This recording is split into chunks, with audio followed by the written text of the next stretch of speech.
Spirituality, right? It's one of those words people either lean into or avoid completely. For some, that might be God. For others, it might be purpose. It might be a higher power. And for a lot of people I sit with, it's often confusion. Because, when life is steady, spirituality sometimes can feel optional. But when things fall apart, when you're standing in the middle of loss, trauma, or chaos, that's when the question shows up. What actually holds me together right now? This is The Forge. 4, 3, 2, 1, 0. All engine running.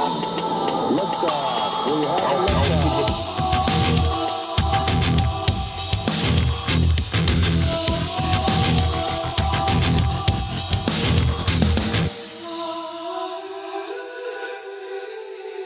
What's up, my fellow Ironheads? It's your boy Tyler here, bringing you another serious conversation with none of the fluff, none of the filler. This is a big one today. This is bigger than you. It's bigger than me. It's a topic that everyone knows, but likely, its meaning and understanding of this word, it's very clouded, and it's a reason we will obviously get into today, but we are talking about spirituality. And this is a topic that is worth having a dialogue with a humble and special human, to bring forth some positive insight and perspective.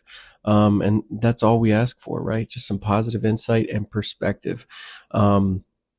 Today, I have got the stash man himself, Chats with Chappy, the guy with about the finest handlebar mustache I've ever seen in my life. I've got Chris Chappy Cottle with me. You may know him on Facebook, Instagram, TikTok as Chats with Chappy. This guy is not just a firefighter, and he is not just a fire chaplain. He's a father, he's a brother, he's a son, he's a husband. This guy has a lot of different parts that make him up. You might know him, though, as the firefighter, as the fire chaplain. But this is a guy who doesn't just talk about crisis. He walks straight into it and he sits in it with people, right? And that's something. And what we're getting into today isn't religion versus no religion. It's something deeper, right? What is spirituality really? And what happens to it when life hits us hard, right? So for a second, let's remove this fluff. Spirituality isn't just religion, right? In my opinion. And its core, spirituality is something that gives your life meaning, right? When you turn to things, when your life is not making sense, it's what helps you endure suffering, right? But without further ado, Chappy, my brother, welcome to The Forge. How you doing today, man? I'm doing good. I gotta back you up though for a second because you just adjusted me for like a half a second, but then you corrected. So thank you for doing that. Oh yeah, right. No, I heard your video the other day, and that was when I was reading this line when I had it jotted down. I said no. But So no, yeah, all in like all, I'm let's. doing really good. I worked yesterday. I woke up. I just woke up a little bit ago, so forgive the bags under my eyes. They're still traveling with me for right now. But Okay, that's fine. I'm hydrating and getting right back into it. So. Did you have a good night last night? Like what kind of night did you have? Well, first off, we don't use that Q word. That's a bad word in our world. But That's true. not, That's true. it wasn't too bad. We had a bunch of training during the day. I've got a 7-month probie that I've been working on trying to get him squared away. And the calls were perfectly spaced to where when you get back and you get your reports and everything done and you lay down, you put your head on the pillow, close your eyes, tones go off again. So yeah, it was just one of those. I think I got I got maybe an hour and a half of interrupted sleep last night. So good times. Nice. Good times is right. Good times is right. Well, let's get into this for a minute. So first, I want to let's remove the fluff for a second about I'm just going to say this. To me, this is my perspective. Spirituality isn't just religion. I don't know. What do you think about that? When we think about spirituality, is spirituality religion? Are there two separate things? Do they have to be the same thing? Well, first off, let me get my soapbox. Secondly, spirituality, in my opinion, and religion are two completely different things. I I believe knew we were that friends. spirituality exists for good, for not good, but religion is something that man created to try to understand God. It's the best way I can Okay. put it. Uh, Yeah. I I love I I love that. personally, I do not get down, and I'm not knocking anybody. You do you, but ritualistic aspects of religion is actually one of my biggest pet peeves, um, Hmm. because there's not very many places in the Bible after Jesus's uh, birth, life, death, and resurrection where he requests that we do any of the things that a lot of people suggest that we do. Mm. So Wow. I stopped using the word religion, and it's more of a relationship I because, love that. like, to dumb it down to the lowest level is I work with uh, teenage boys at church and mentor them from the ages of about 14 to 19. And they had a hard time understanding my stance on relational religion, if you want to call it that. But Hmm. if I have a love interest or a girlfriend, however you want to put it, and I only talk to them on Easter, Mother's Day, Christmas, when things are really bad, is that a relationship? Hmm. No. Not at all. But if I talk to that individual every day, I tell them about the good things going on in life. I tell them about the bad things going on in life. I tell them about the things I don't know what to do with going on in life. That's how that relational aspect works. And again, this is just my perspective, but Hmm. Sure. reading the Bible is comparable, and people are going to misconstrue this all they want, but in a teenage mindset, reading the Bible is texting with Jesus and God because that's the response Hmm. when they pray about things, whenever they study the Bible, they understand it, they will start reading passages of scripture that will be, oh man, now it makes sense. So they're receiving Hmm. the text now at that point. So I hope that makes sense to a lot of people. That's the easiest way I can explain it, and explain it to a 15-year-old boy. That's what I got. I love it. I love it. No, I'm definitely picking up what you're putting down. So I think, with those differences, if we stay focused on spirituality, at its core, what is spirituality then? Like, again, explain it to me like I'm five. Is this what gives your life meaning? Is this like the glue that connects you to something, when things don't make sense? Like, I mean, what would somebody need to know about what is So, spirituality? Why do I need it? Sell it to me, right? Like, why should I well, cultivate something myself? I wouldn't say that you need spirituality.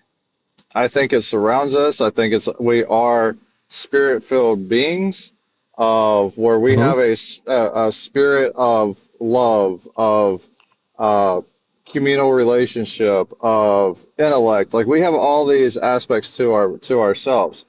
But more so, I would say faith is the key to the lock of spirituality, so you're saying because spirituality is such a broad spectrum. And like I said, it could be for good, it could be for not so good, it could be somewhere in the middle that we don't even understand.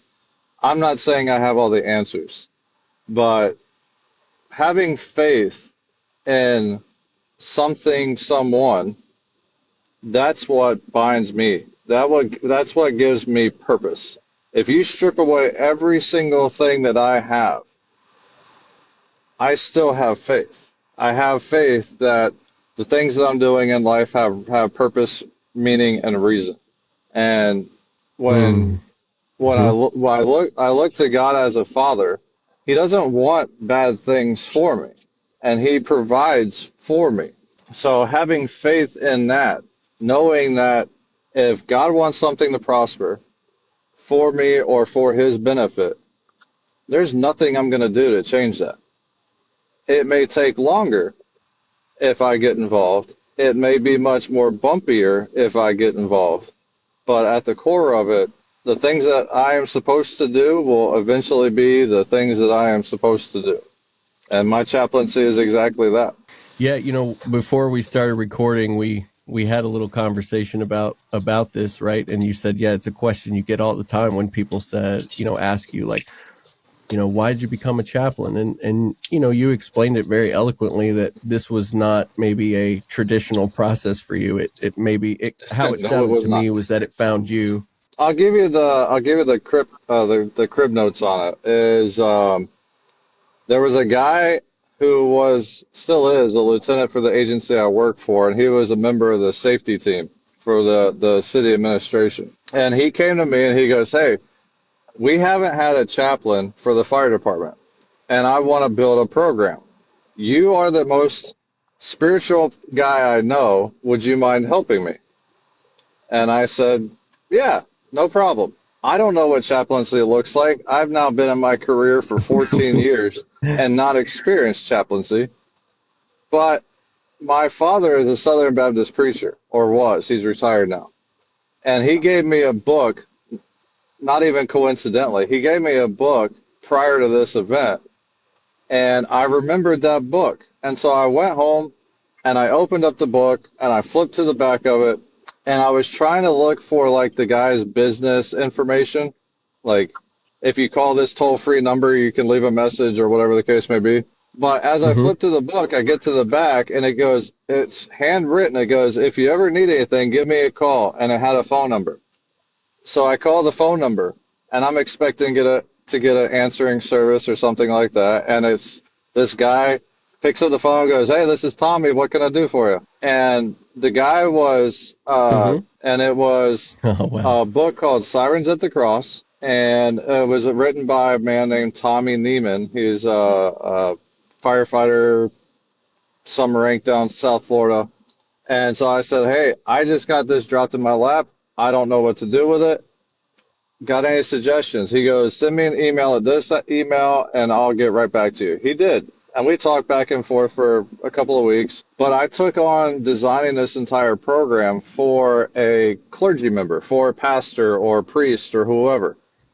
And over the course of about a year, I'm submitting policy and procedures and job descriptions and all this stuff.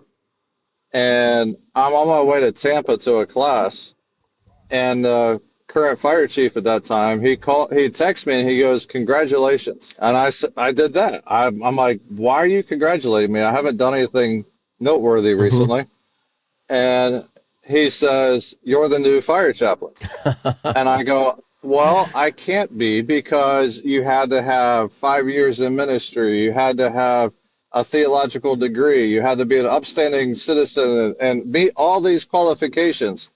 He sends me a photo of all those qualifications, and at the very bottom, there's an asterisk, and it says, "or otherwise appointed by the fire chief." Oh, a little loophole there for you. So, and one of the things we kind of talked about prior to this podcast is at that point in my life, this was August of 2019. At that point in my life, everything for the last 14, 15 years that had happened to me, I had been a part of, all of it began to make sense because all the trauma I had dealt with, all the heartache I had dealt with, just every aspect of the fire department that tears people down and changes them all made sense at that point. Mm, I was in a position to mm. where I could actually affect change. Wow. That is a beautiful experience because I think in the moment and maybe to those that are listening, when we're in the midst of just some horrible low tide in our life, whatever that might be, it is kind of difficult to see what is the purpose that's unfolding right now? Why is this even happening? But I think, to your point, I think it requires some patience to see what is maybe happening in the present, what that's going to unfold to. And back to your word faith, I guess that's where faith has to come into play. That's exactly it. Because we don't know. Yeah. You know, this is a chess game. This isn't checkers. So like we don't know what's occurring 5, 10, 15 moves down the road. We can only see what we're stepping in at the time. You know, it's so, you know, and I don't want to get too Bible thumper ish, but you know, the Bible talks about where the word is a lamp unto my feet. The word being Jesus.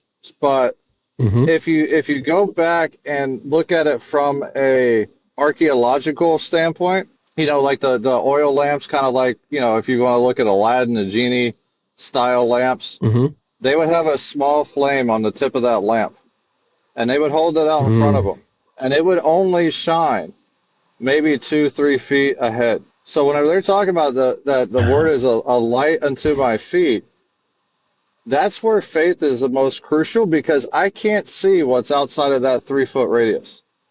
And it's not for me to see. It's not mine to own at this point. I can only own those next 2 steps. What that just brought up for me, the word that came into my head, I mean, again, from the therapeutic standpoint, is control, right? Who doesn't want or desire to see beyond that 2 or 3 feet? And I guess as it relates to my personal life, you know, when I have gone through some really awful stuff in my life, sometimes the fact that I can't see beyond 2 or 3 feet kind of interrupts my faith or spirituality in a human sense, right? Like, well, why can't I see beyond 2 or 3 feet? Why didn't you allow me to see further than that? Why did this happen? Like, it seems like that's where the room for questioning kind of comes in, you know. And again, not challenging what you're saying, but just saying the human nature component is to need to be in control. And well, let me ask you this. When you were a smaller child, let's say 5, 6, 7 years old, and your dad was holding your hand as you were going for a walk, where were your eyes? You know, honestly, I'm either looking at my dad, or to be honest, I'm actually just looking around and enjoying where I'm at in the moment. Exactly. So if you take the entity, the deity of God, and he calls himself our Father, if I'm holding my dad's hand, am I safe? Do I need to know where I'm going? He's going to take me wherever we're supposed to be. Absolutely. So I'm going to look at him. I'm going to look at the floor. I'm going to enjoy the day. So it becomes having just a faith in your Father is really all that you need. And that's hard for a lot of people to understand, because unfortunately we are humans and we are sinful and flawed. So not everybody's had the same interaction with a father or a father figure. But I can tell you from experience, I've had ups and downs with my father through the last 45 years of my existence, and my earthly father. And I can tell you that God has never let me down. He's always put me where I'm supposed to be. And I look to that, and he's never failed me. There are times, and we can get into that in a little bit, but there are times that I have asked, where are you? What is going on? But that's because he was behind me, waiting for me to get my stuff together and come along for the ride. I was looking this way, and he was over there waiting for me to get in the car, essentially. Yeah, you know what comes to my mind, and for those who identify as Christian that are out there, they may be familiar with that "Footprints in the Sand" poem. I don't know. Have you ever heard of that, Chappy? Oh yeah, where you have and there's I only think one row. yeah, you know, you look down, you're looking down in the sand, and you're going through something in your life, and you're just like, you know, I only see one set of footprints, God. Like, you're obviously not walking with me. You're obviously not here and supporting me. And, you know, at the end of the poem, it's basically like God or higher power or whatever it is that says, oh no, those were my footprints, and I was carrying you, bro. Oh yeah. There's a lot of that in my story, I can tell you that. Well, I mean, since we're on the topics of fathers, you know, I think something, honestly, just to get some perspective from you, I kind of wanted to share a little bit of my story with my father a little bit, which I've always been open about. My father was a fire chief. And oddly enough, and I don't even know if I told you this or not, oddly enough, his anniversary of his passing by suicide was 7 years today. Oh, wow. And this conversation, when we first started talking about, we got to do a podcast together, and I was like, yeah, I really want to do one on spirituality. Um, Doing this on this day was not part of this plan.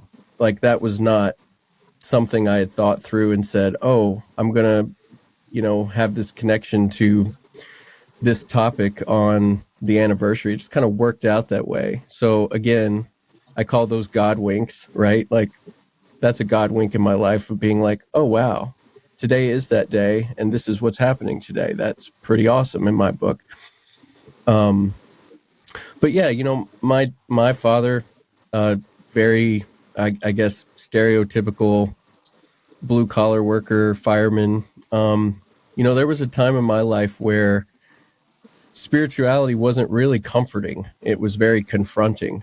And, when my father passed by suicide, everything I kind of thought I understood about God, or that word God, it was kind of shattered. And when I say it was shattered, it was because, here was the truth that really nobody wanted to stay, that nobody in my family wanted to say out loud, which was, my father was such a faithful man, and he believed, and he showed up, and he carried that identity in a lot of things he did. So when, man, dying by his own hands, that left me feeling like, God, like, where were you when I think he needed you the most? And again, that left me feeling like I kind of felt like God did not defend his flock, and I mean, that was obviously a lot of emotional pain. But I got so angry about that. And it wasn't just surface level anger. It was like the kind that just sits in your chest and just kind of hardens you like a stone, and it was the questions that kind of started to enter in my mind, which was like, what is the point of this faith stuff, right? If it doesn't protect you, what kind of God watches that happen and stays silent? And I totally don't agree with that now, but that's kind of what that trauma thrusted into my mind. And I didn't just question God. I found that I distanced myself from anything that required me to trust. And that was really what it was. It was, I distanced myself from anything that required me to trust, i.e., to what you're talking about.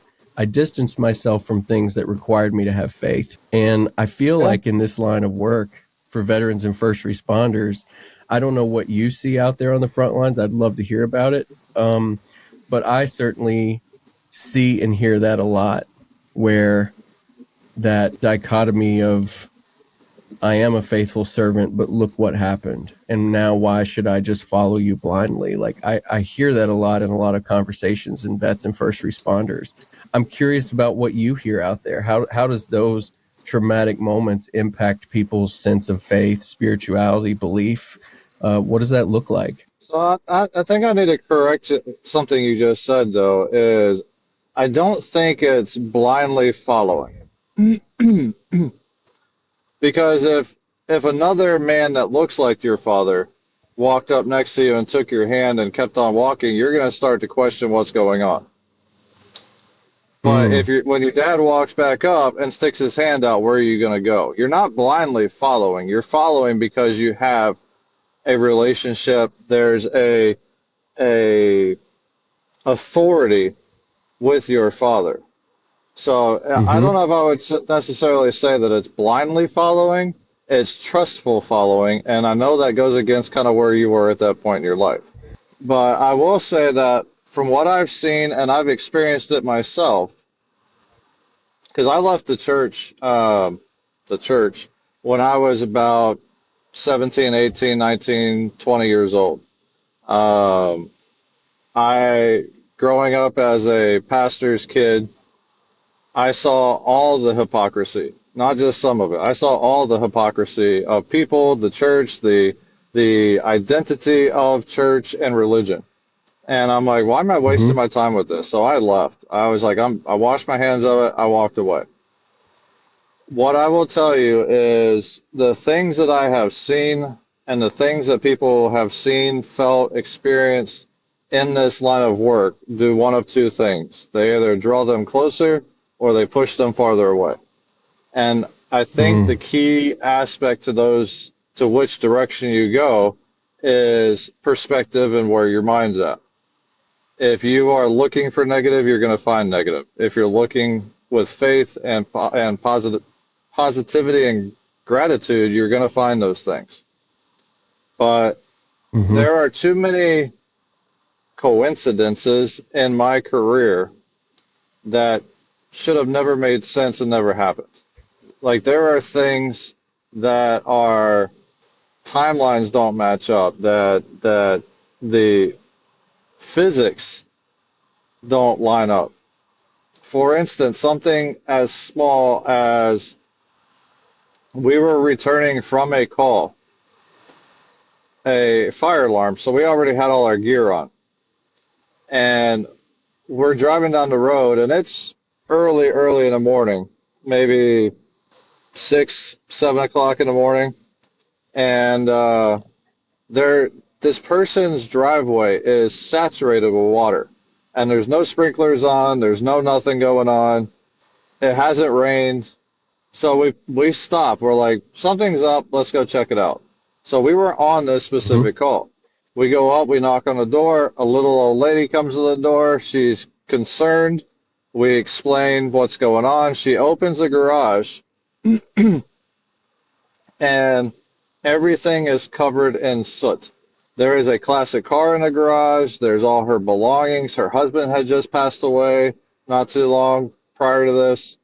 And everything is covered in soot. And there's a line from the ceiling down about 3 feet of just dark marks on the wall. What we believe happened is that the dryer caught on fire because she didn't know how to clean out her lint trap. So clean out your lint traps. But her dryer caught on fire, melted the water line to the slop sink that was right next to, and the direction that the water line melted pointed directly at the original fire and put it out. Physically, this should not make sense, and it should not have happened.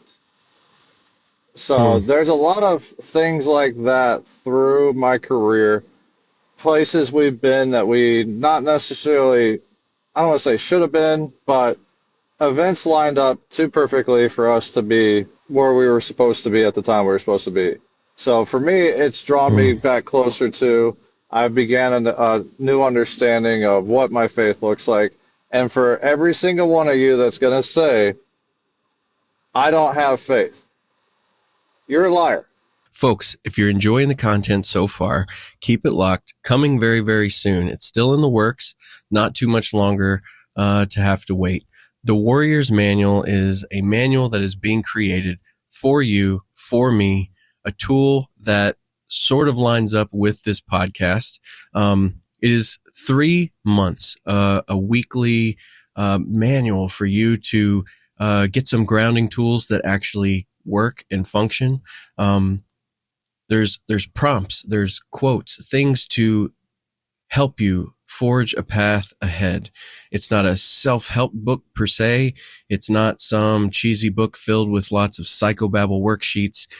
Just real stuff for real people who are looking to get to know themselves again, who are looking for a little bit of clarity and ways that they can help themselves and put some of this weight down. So coming soon, our website is currently being built as we speak. The Warrior's Manual will be on Amazon. There's going to be hard copies. It'll be available right through our website. We also have a digital copy.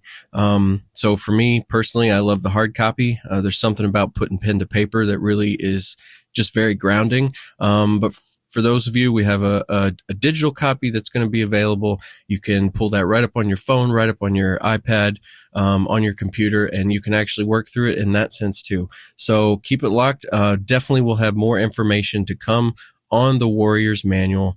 Thanks so much. And I'm going to say it straight up.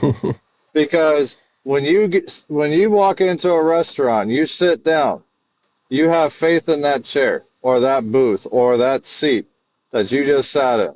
You have faith that all those dishes have been washed appropriately. You have faith that everything that has been prepared in your meal has been prepared by the food rules of your state and municipality in which you live. You have faith that everybody's been trained appropriately to do the things that they're supposed to do, and that this is quality food. You have more faith than you think you have faith. You just don't look at it as faith. You're so right, because I mean, down to the simplest things, right? Like we flip that light switch and we don't have any thoughts in our head that it's not going to come on. It's something Yeah, as simple as that. Like faith is curated and built into all of our lives.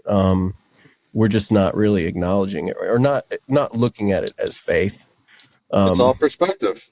Right. It really is all perspective. It kind of reminds me of this book I have. We're not going to get into the book, but the title of the book is Genius, and it says, I don't have enough faith to be an atheist. That is a very true statement. Uh, Right. you Like, can I don't look have enough up faith to be an atheist. Lee Strobel's anytime you want to talk about atheism and agnostic people. Mm-hmm. Back in the, I believe it was the late 80s, early 90s, there was this up and coming journalist who was trying to uh, do a whole article on breaking down and disproving the Bible, who Christianity says Jesus is, and who Christianity says God is.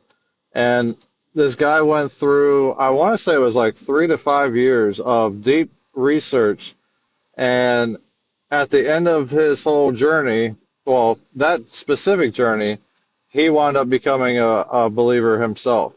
And one of the things he talks about is even if you take the Bible as a uh, archaeological document, as a historical document rather than a faith document, that there are archaeologists who have found peoples, civilizations, locations that the Bible gives explicit detail on where they were at, when they were at, and who they were taken down by.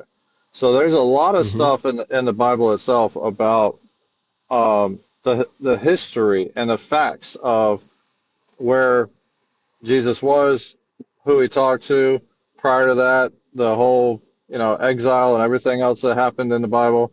So Mm-hmm. you know when you talk about faith and having a solid faith in things, like that's where ultimately my faith comes from, because there is a ton of historical documentation on Jesus Christ himself after the resurrection, and he was around for 30 days, talked to over 500 people. There was people in that grouping that were not quote unquote Christians. They weren't believers. They weren't Jews. They weren't anybody of Mm-hmm. any historical importance per se in the religious aspects, but they still wrote about this guy that they talked to, even though he was supposed to be dead.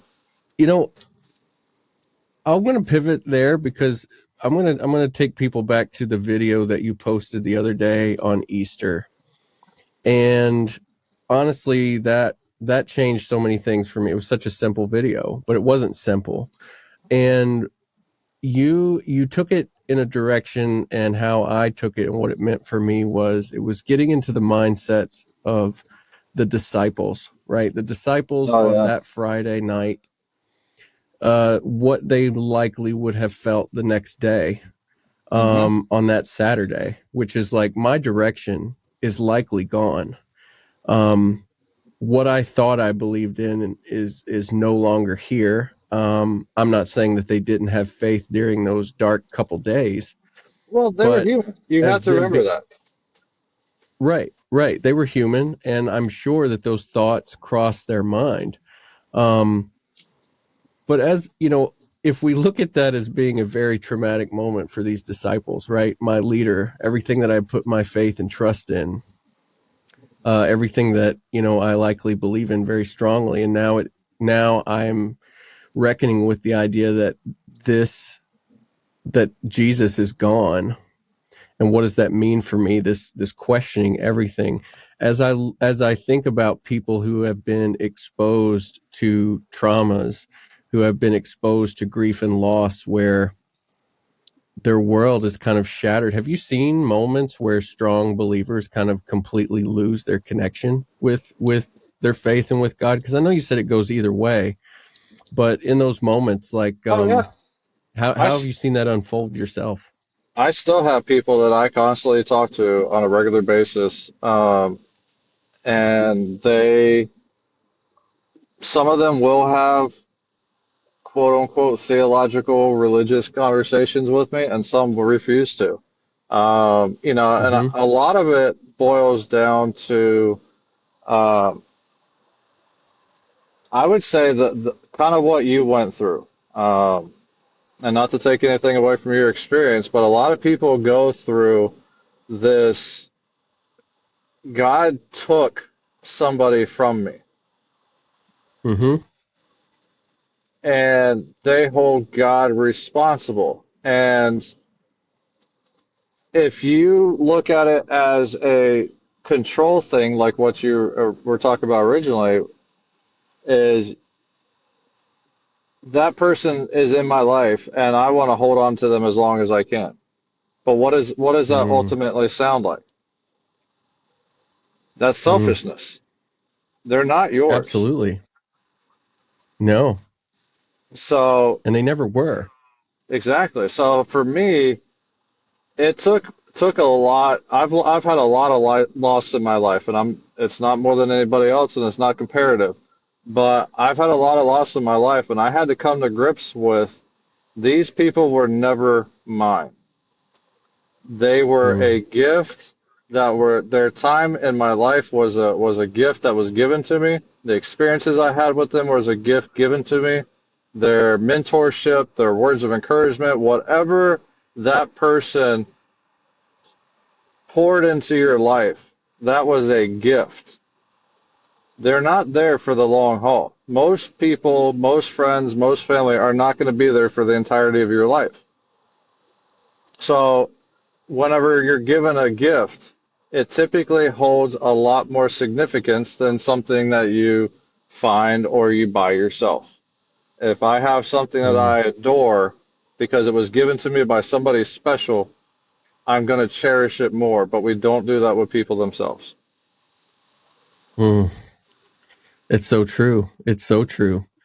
Um, So, well, to go back to your question, so to look at it in a selfish manner of saying God took this person from me, their time is their time. We don't have any control over that. So whenever they are no longer a part of our lives, and no matter which way, shape, or form that may look like, whether that's permanent, temporary, or somewhere in between, the time that we had with them was an opportunity and a gift for them to pour into us and to help us develop into the person that we were supposed to be. mm. As I'm hearing you say this, and it's back to what you said before, as it ties into the healing aspect of people's lives. Um, you had said before that faith is a matter of perspective. So during times of loss where that loss has maybe felt like it shattered our faith, or it has felt like it's shattered our sense of spirituality or beliefs, basically, kind of as I'm hearing you say it, is the issue at hand is it's not to do with your faith being different now. It's that a life event has severely altered your perspective, Yeah. and not always for good. It has shifted your perspective in a way that has skewed that, but it's not that what you had has ever gone away or it's never changed. It's just your perspective has become the core issue. Would you agree or disagree with that? No, I firmly believe that there's a lot of our lives that whether that's faith or anything else, where perspective is the tipping point. Because, like I said originally, and this is something that I've been working on myself, is gratitude. Mm. Absolutely. because if you take time to start your day with gratitude and just as silly as it sounds, stand in front of the mirror and look yourself in the eye and say, I am grateful that I am standing in fill in the blank. And whether you own a house, you rent a house, you're borrowing a house, or you're sleeping on your buddy's couch, you have a place to be. I am grateful that I woke up this morning. I am grateful I have a job to go to that provides me with the money and the security in my life to do the things that I need to do. You start looking Hmm. for gratitude in all aspects of your life throughout the entire day. It changes the way that your mind, your brain is wired to where you stop looking at the negative things in your life and you start focusing on the positive things in your life. I, for instance, and I'm just using a quick story, but like, for instance, you get in a car wreck and it's a fender bender in a parking lot. No one's hurt. Your car's a little banged up, but you just met a person. You have an opportunity. You have a ability to go one of a few ways. You can be pissed off that this occurred, or you just got to meet a new person. Hmm. Is there a purpose for this person in my life? I mean, and that is, honestly, that example hit me really hard just now as you were saying that, because probably a little over a year ago, I was involved in an auto accident and totally wasn't my fault. But a lady had kind of T-boned me as she was trying to inch out into traffic. And at first, my vehicle was hit. I was able to pull it to the side of the road. And she got out of that car and she was so distraught. And I think her first response is that here's a human being that likely hates me right now. Hmm. And in that moment, I saw in her car, she had her grandchild with her. She had just gone to the grocery store. Like, this was clearly just nothing more than human error. And this was not like some kind of specific malicious intent. And I remember she walked up to me and she just kept saying, I am so sorry. I'm so sorry. I'm so sorry. And in that moment, I don't know what made me do it, but I just opened my arms and I just gave her a hug. And I said, you have nothing to be sorry about. I said, you're alive, your grandchild's alive, and I'm alive. And there's plenty of vehicles in the world. And it was just such a moment where I think the old me would have likely been very pissed and just been like, oh, what a day. See, nothing goes my way, nothing goes my Hmm. way. But it was like this moment where it was like, no, like, we're all people here and we all bleed the same and we all hurt. And here's an opportunity to connect with that. And in turn, that wasn't me offering her a hug to make her feel better. I mean, I think obviously in the moment, it was probably that way. But dude, after I got home that night, I just felt so soulfully filled, if that makes any sense at all. Of course. Lost my truck, lost all of that, but it was this connection of someone in pain, in a moment of crisis, in something, and it felt very sacred, even though it was moderate accident. Yeah, just But for a I'm just moment. wondering, as a chaplain, yeah, yeah. And I'm just wondering, as a chaplain, like, do you feel that in those moments with people? Like, I know, like, again, perspective says I could look at myself like my role is to show up for people in the worst moments, or your perspective could be like, what a gift that I have to be able to do this. I don't Well, know. What do you think about that? Well, first off, I want to just let everybody know I don't have any of this figured out. The whole focus behind my social media presence is either something that I've seen, I've witnessed, or I've seen, I've experienced, or I am currently dealing with. And so gratitude in itself is something that I am learning, I am evolving in, I am, constantly having to remind myself to do it. But like you said, I get a lot of kickback in my social media posts, my videos that I put out. And I've been Hmm. called everything under the sun, and it entertains me to a degree. sometimes on some days it frustrates me. But, I came to grips with if they can't rebut the message, they attack the messenger. But So true. I try to take that opportunity to not, everybody's like, oh, just block them, hide their comment, delete it, whatever the case may be. And I try really hard not to do that because typically when people, you know, I, I'll sidestep for a second. I had a guy who, for whatever reason, he felt that he needed to express to me that I look like a barista at Starbucks because I have gauges, I have a mustache, I'm bald, I've got tattoos, like, Like, you know, that's how he felt about my existence in the world and in the fire service. He hmm went back through a plethora of my videos and just started placing Starbucks orders. I thought it was funny at first, but then I saw it was distracting for some of the people that were in there because they were interacting with him for whatever reason. So I sent him a message and I hmm said, if you would like to talk over coffee, I'm game. The ball's in your court. He came back like a child and started attacking me and calling me all names under the sun. That is a cry for help, and he just doesn't realize it yet. Wow. Wow. What do you formulate that his cry for help is about? It could be a lot of things. Unfortunately, there's a lot of the old quote unquote salty firefighters and from the 80s, 90s, and early 2000s who think that it's a suck it up buttercup mentality and if you hmm can't face the fire, there's the door mentality. And I came up in the fire service in the early 2000s. I dealt with the hazing.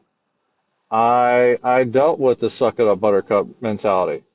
But at what point do we say to ourselves that this is not working? It hasn't been working.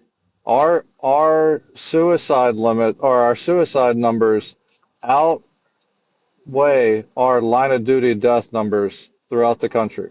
There are more Holy more crap, that's insane. there are more people, and here's the other part. I'll get to that in a second. But there are more people dying by their own hand than dying doing their job. But also, one of the things is there's not accurate numbers to this Sure. because in 3 years I retire from the fire service. I will move on to doing X, Y, and Z. Whether I work at Home Depot, I'm an author, I'm a speaker, I'm a social media god, whatever, whatever happens. If something happens to me, are they going to dig deep enough to realize that I had all this trauma from my fire service career? No, they're going to go, an author died by their own hand today. Or a guy, Mm-hmm. nobody's going to care about the guy that worked at Home Depot that killed himself. So to Mm. say that the numbers are, it's almost two-thirds higher than the line of duty deaths. So, that has to come to a stop. And it hasn't been working, this suck it up buttercup mentality for the last, put a number on it. So why do we Mm-hmm. keep going and saying this over and over and over again? That, people aren't tough enough to be in the fire service or this new generation is too soft. No, they just have a better understanding of their emotional tone and their emotional limits. And they've created these wonderful things that we've talked about multiple times called boundaries. And they refuse to let Mm. people talk to them and behave a certain way in their presence, which I got no beef with. I do it myself. Mm. Yeah, and I feel like sometimes when some of I'll just call them old heads, but when we're chastised as this new generation, regardless of how old we are, but this new generation of thinking and processing, which is not new, it's just now a little more accepted, or it's getting there. Um, I think you know sometimes maybe that comes from a place of envy, and maybe that person doesn't even realize it, that they're just kind of envious to be able to just have the, I don't want to say guts, but the permission to put these things down. I don't know. Yeah, well, that's one of the things. It's funny you say that because prior to your invitation this afternoon, That was the video I was recording and I'm posting tonight. Oh wow, wow, a video on permission No, it's a video or the on a lot of the guys and gals, but the ones that are chastising me in the comments are saying they are saying how emotionally and damaged they are and they're broken and they're traumatized and they just keep on keeping on. But at what point hmm, is staying in that, you know, why would you not want to lighten your load? Why would you want to continue to carry that heavy stuff, that emotional trauma? Why would you want to keep carrying that when you have the opportunity to lay it down? So I go a little bit farther in depth, and it's about realizing that it's scary because I've become mm-hmm, accustomed to the person that I am with this backpack on. I've become hmm. accustomed to what it feels like to carry this weight. So if I change something, does that take away from who I am? You know, does that change how people see me? So, there's a lot of that I think a lot of it, and people are going to get all upset, but a lot of that stems from fear. Oh, absolutely. Fear of the unknown. Of course, that's kind of a big topic that I talk with a lot of my clients. Is I think as men, and again, this is a general statement, and not all men are like this, and not all vets and first responders are like this, but to the outside world that doesn't understand how our brains work, really the first thing that other people might see is we're just a lot of angry people. Hmm. But, I try to remind people that anger is one of those tricky emotions because, happy things will make us happy and sad things will make us sad.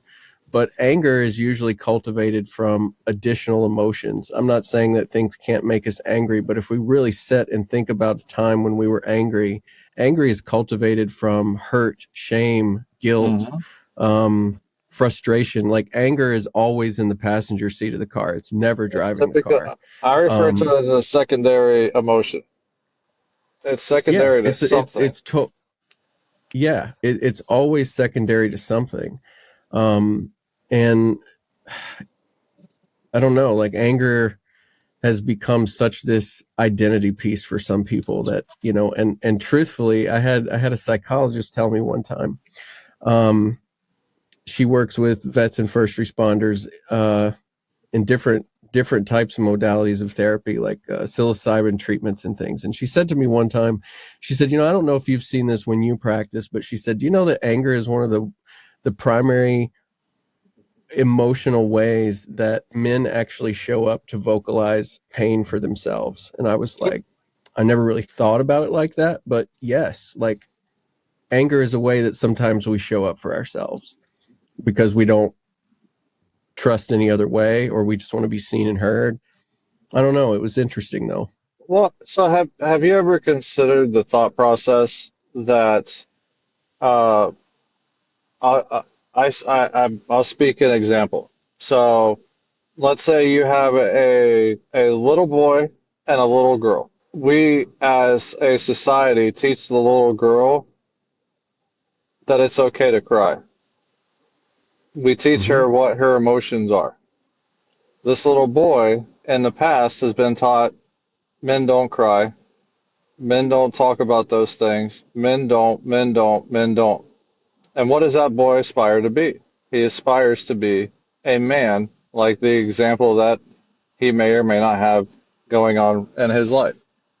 So as they become Mm-hmm. older, men, majority of men, are not taught what emotions are. They don't know how to feel an emotion.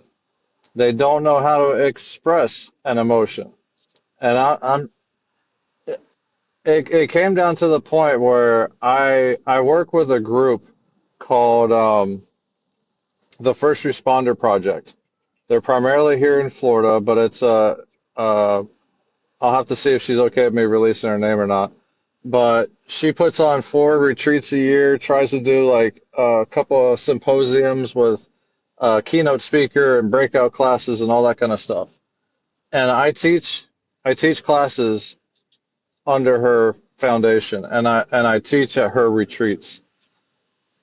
It came down to the point where I have actually began writing a course on how to feel your feelings because men, Wow. especially men in blue collar work and first responders and veterans and military and everybody else, they have never been taught. So how can we expect somebody to function in a way that we've never taught them to function? Yeah, we almost demand that they function in a certain way, but they don't have the skill set to do it or the knowledge or emotional language. And then when they don't, then we chastise them for being wrong Hmm. or for being different. And then that invokes a lot of shame. And to be honest, like, when I'm training horses, like in equine therapy, there's kind of two ways that you can approach it. The way that I was taught was you immediately call attention to the behavior that you do not wish to see,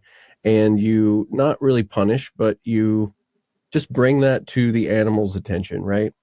And that got me so far for so long. And then I said to myself, I'm going to try something different.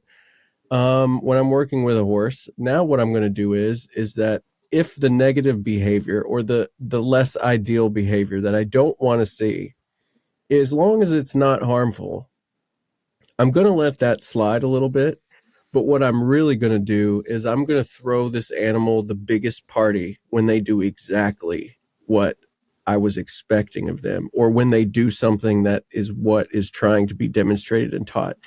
And it really almost cuts down half the time on how quickly new behaviors can be integrated. When Yep. we offer a little bit of, you did an amazing job with that versus stop, that's horrible. What's wrong with you? Why did you do that? And honestly, That is humans one are of the just big worst. mammals too. That is one of the worst things that I feel you can ever say to somebody is what is wrong Hmm. with you. Absolutely. It it, Absolutely. it Well, drives me and bananas. right, right. What is wrong with you? Oh my gosh. First off, like, what does that even mean? And second off, if I don't know myself, now you're putting pressure on me to formulate words that may not be accurate at all. Well, like I'm a Uh, very big analogy person. So, again, let's say that you have the Sandlot. These young boys that are just playing pickup baseball. And that one kid that didn't know how, everybody's seen the movie Sandlot, I hope. You got that one kid yeah. that's never played baseball before in his life. And he goes out there. What did they do in the movie? Did they start degrading this kid and asking him what's wrong with him when he didn't know how to catch, when he didn't know how to throw, when he didn't know how to bat? He didn't understand the rules? No. Maybe a little bit at first because they thought that he knew, but once they had a realization that he had never been taught the rules and the principles of baseball, what Hmm. did they start doing? They started teaching, they started mentoring, they started coaching this boy to be able to function. And by the end of that summer, what did he know how to play? Baseball. Baseball. But Absolutely. why are we not doing that with each other? No matter what is going on in life. You don't know that person's background and upbringing, so you don't know if they know the rules to the game that you're playing in the time that you're playing it. Yeah. Much less even know that sometimes they're playing a game that they're not even aware of. That's a whole nother conversation. Don't get me started on Right. that one. No, I mean, and that movie is beautiful too, because it's like there was a lot of like there was a lot of like banter, of course, but all in like love. But it was all right. You never played baseball. Hey, take that toy glove here. You can have my glove, right? I've Hmm. got an extra one. You can use mine. Oh, and that fishing style hat that you're wearing here, take that off and put this hat on, because not because I don't like your hat, but because this will make you feel more included, right? This will make you feel more included. This will make you feel like you found a place to belong. Exactly. Such a beautiful movie. Absolutely. It's such a beautiful movie. So And one I thing do have to say that, oh, go for it. You're I was good. just gonna, I had an epiphany when you were talking about, what was it now? I just had it. Oh, when you were talking about like whenever people have a conflict of faith or, whatever, however you phrased it. It started making me think because I've been reading the book of Psalms in the Bible, and I don't know if anybody knows about the book of Psalms. The word Mm-hmm. psalm is actually a terminology. It's kind of like a poem or a song itself, and Mm-hmm. majority of them were written by David, who was king of the Israelites at one point. You know, David and Goliath, all that fun stuff. But there's a point in Psalm 13 where David is a young man, probably a teenager, upper teenager era, and he's getting ready to become king according to God's prophet Samuel. There's currently King Saul.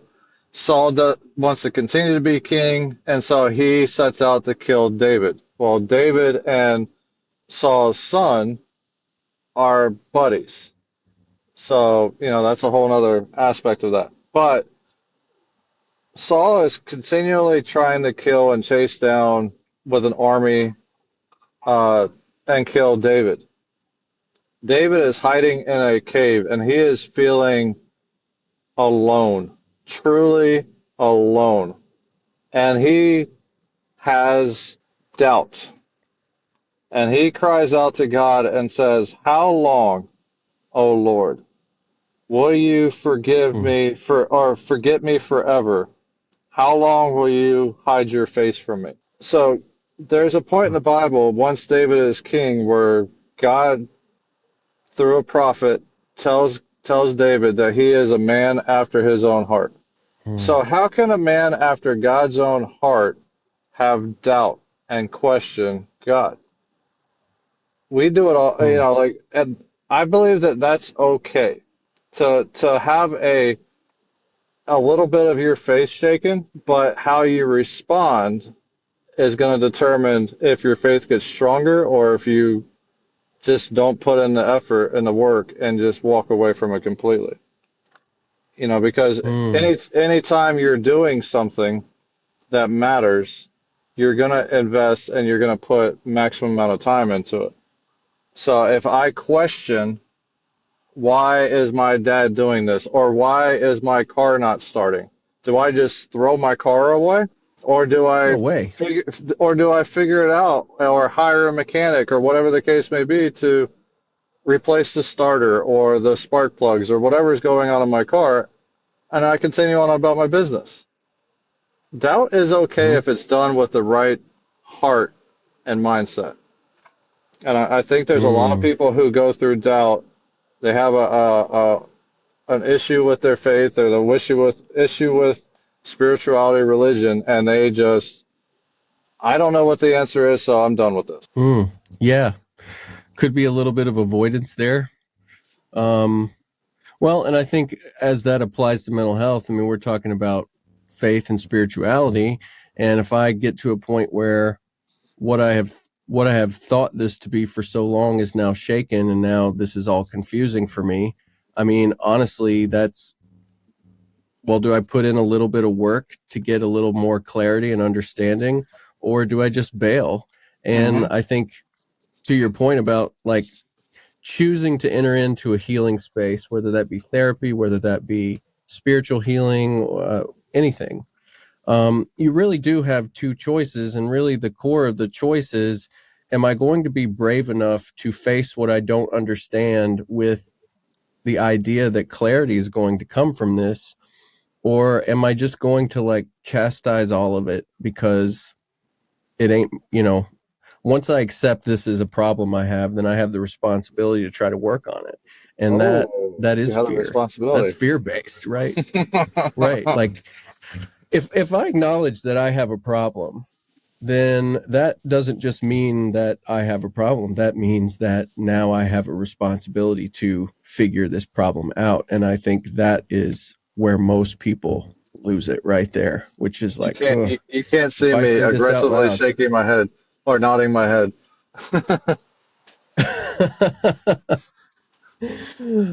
uh, uh, we are complex creatures, but simple at the same time.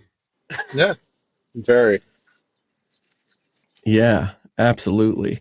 Well, Chappie, and I think like in like summation here is, I am a holistic therapist. So holistic therapy, when one practices holistic therapy, what that basically means is we're not just working on your mind, we're integrating our mind, body, and this spirit piece too.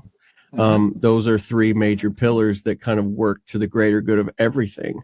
Um, and so I think, you know, it's easy to sell the parts sometimes about the body, right? I mean, if I've got a kidney infection and my kidneys aren't functioning right, I go to the doctor. The doctor hopefully can give me some medicine, and I willfully take that treatment because I just have, I don't know, like, I just know it'll work. I know it's the right thing to do.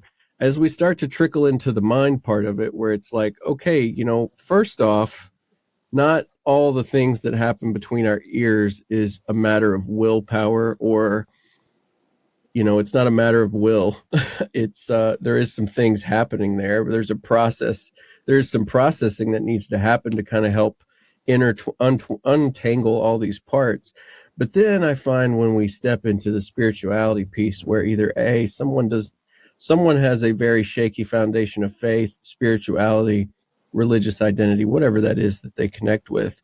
Well, now that becomes really tricky, because I don't want to say it becomes like, how do I convince somebody that this is something vitally important they need, but I can really give you no tangible evidence of why you should believe this?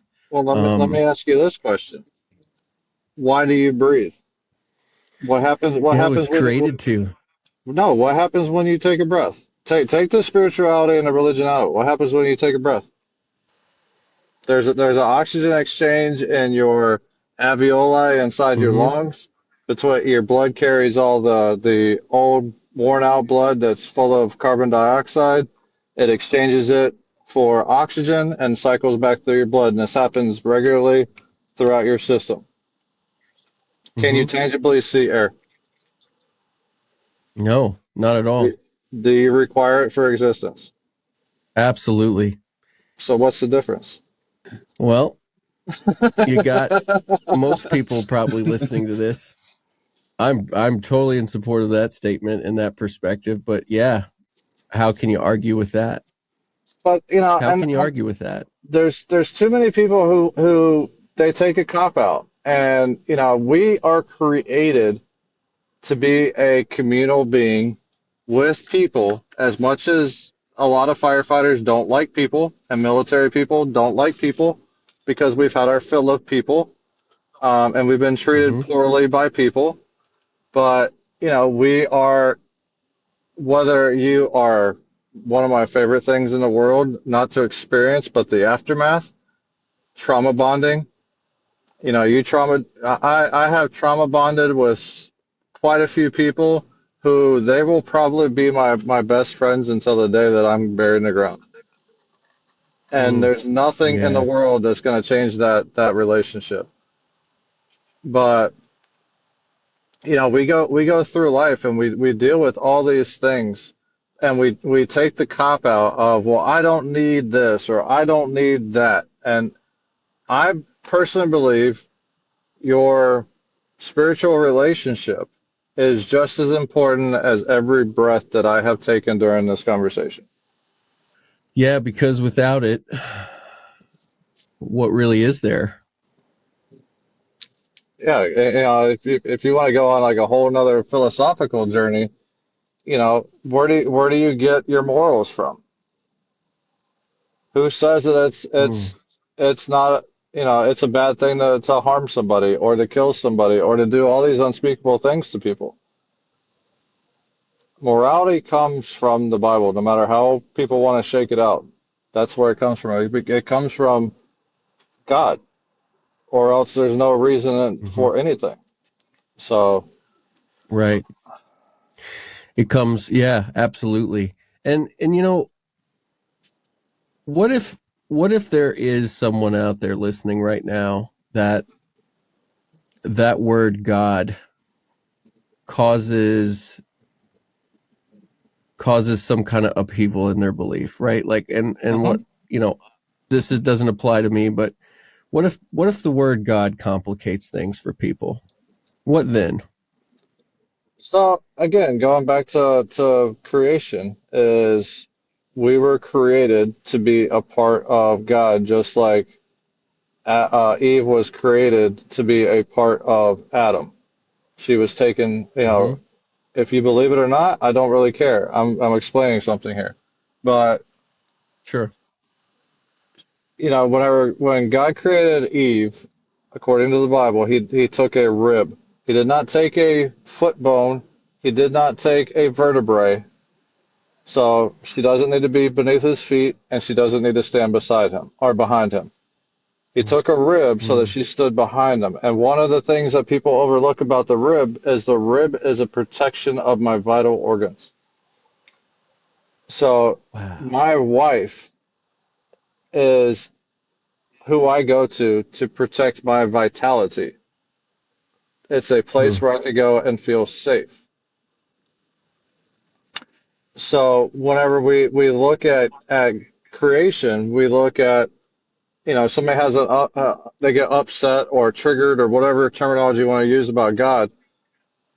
If you go into Native Americans or a tribe out in wherever that's never talked to another person a day in their life, every single culture, societal culture, has had a belief system, whether they call it the sun god, whether they call it Mother Earth. There is always a need and a yearning for something bigger than myself that fills a void within myself. You Mm. can't tell me that that is a coincidental feeling and that people aren't looking for. Why do you think, and I might hurt some feelings, but why do you think the drug epidemic is so rampant? Why do you think alcoholism is so rampant? Why do you think addiction is so Sure. rampant? People have this empty space inside themselves and they're constantly looking for something to fill it. They don't find it in Mm-hmm. alcohol. They don't find it in drug abuse. They don't find it in porn or addiction of any way, shape, or form. But I hate um, absolutes, but I don't know if there's ever been somebody who hasn't had that yearning, that emptiness inside them, looking for something more, and they try everything and they cannot find it. Now, some people might have an issue with God because nothing happened with God, or they might have an issue with God because people represented God incorrectly. That's not God's fault. No, I you're have been absolutely hurt. right. I have been personally, my family have been hurt by the quote unquote church many times. And the consistency, and that is people are sinful and flawed individuals, and they are emotional beings who constantly say the things that they feel, but the things that they believe, and if their belief system is off in any way, shape, or form, that's going to reflect in how they interact. Because again, going Right. back to the way I look, I have had some very interesting conversations with people. I have watched as, a very heavily tattooed individual was not accepted in the church. And I mean like facial covering, like he just got out of prison Wow. tattoos. And that breaks my Wow. heart because that was Mm. not what the church was supposed to do.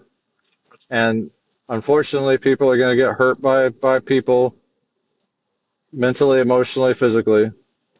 And, that's just that's the nature of the beast. I don't know another way to say it, but you're going to run into people are Sure. going to hurt you, but that shouldn't have really much to say about your relationship with God. Your relationship Sure. with God is your relationship with God. I can't Absolutely. I can't say that I am studied it enough, smart enough, read enough to tell God how God needs to behave. I can't fathom all the things that if just for instance, if this deity, this entity created the entireness of the planet that we are currently residing on, who am I to go, well, you need to fit in this box or I won't believe in you? I never thought about it that way, but yeah, you're 1,000% accurate on that one. Right, You right. know, Oh, and so I don't know if I have the right or the authority to tell anybody what God looks like to them. Now, I can say from a biblical standpoint, God identifies himself as the Father. He identifies himself as part of the trilogy of God, Jesus, and the Holy Spirit. That was actually something I was going to talk about in a few minutes. But you know, that there are certain things that you should do. Like you should talk to him.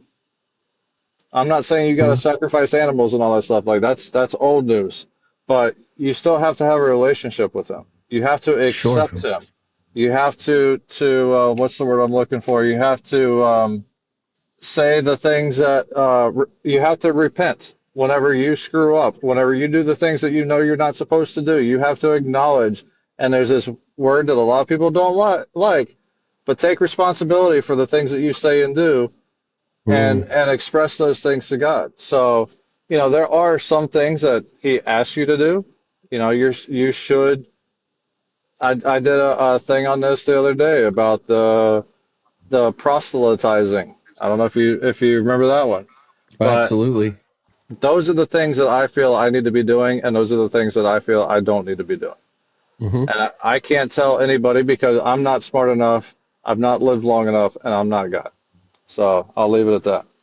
Yeah, absolutely, absolutely, and that I really appreciated that post, um, because again, it was from I'm I do what I do based on my version of me, my version of what this is, my version of fill in the blank. And that resonated with me because I'm a part of a secret book club, and we'll just keep it at that. Uh, but but the We don't secret book talk about clubs, that. right? But the secret book club says that one of the only requirements is to have an understanding of God as we see them. And that really resonates with me. It's as I see this higher power. It is not a force of it's not to be forced to see it the way that someone else sees it, but it's to connect on the same wavelength of it so that we both receive those same kind of healing properties and those same healing gifts, right?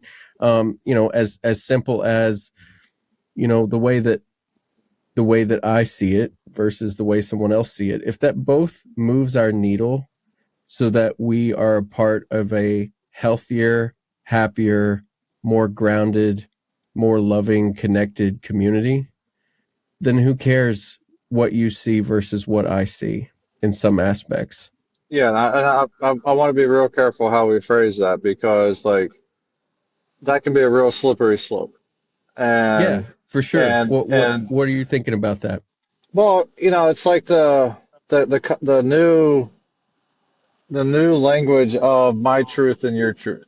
You know, if you look at scientific proof and truth, gravity is gravity just like it is for me and you. You don't have a Hmm. different gravitational pull than I do, and I don't have a different one than you do.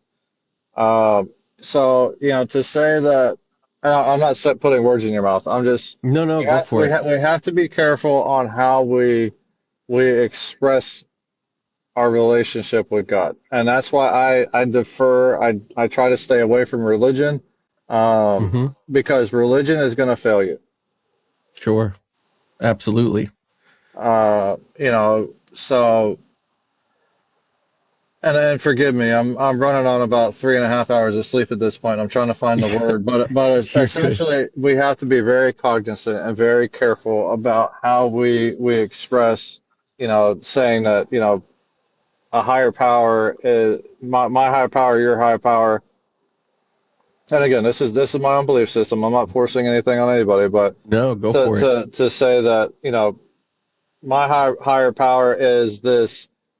spirit of love and gentleness and peace and all these fun things, but not take into the same account that the God of the Bible and the God that I look to is not one of vengeance and judgment. And when people hear those words, they get all riled up, like God's just up there with a lightning bolt, ready to strike people down. Mm-hmm. And there's an analogy, and again, I'm very analogy driven. But let's say you have a king, and he is a righteous and just king of his kingdom, and his son is the prince. His son goes out and does a lot of bad things. You can fill in the blank, whatever you feel bad is bad. Mm-hmm. Gets caught, goes to prison. His judgment is that he will be, his life is in exchange for the deeds and the acts that he committed. The king is the father of the prince. The king comes down and says, you're going to be beheaded tomorrow." So sometime during the night, the king comes down. He lets his son out of prison. He steps into the cell and he is beheaded the next day. Justice has to be justice. Wrong Mm-hmm. has to have justice. So, if you want to look at the being of Jesus Christ coming to earth and putting himself on a cross, allowing himself to be judged in your place. He took your your sin upon him and died in our place. That's where I talk about vengeance. That's where I talk about judgment. Mm. Because he paid something that I could not pay. So there are a lot of, going back to to your truth, my truth, there is the truth of who Jesus Christ was, the truth of who Jesus Christ died for, and the truth of Jesus Christ today. And there's no deviation from those truths. Mm-hmm. But, so that's why I say we have to be very cautious on a slippery slope because it could go sideways very quickly. No, yeah, absolutely. Absolutely. No, you're not wrong in that thinking at all. Um, you know, I think something that I kind of want to leave people with, um, and again, I'm curious about your perspective. It spirituality, faith, is faith allowed to evolve in us?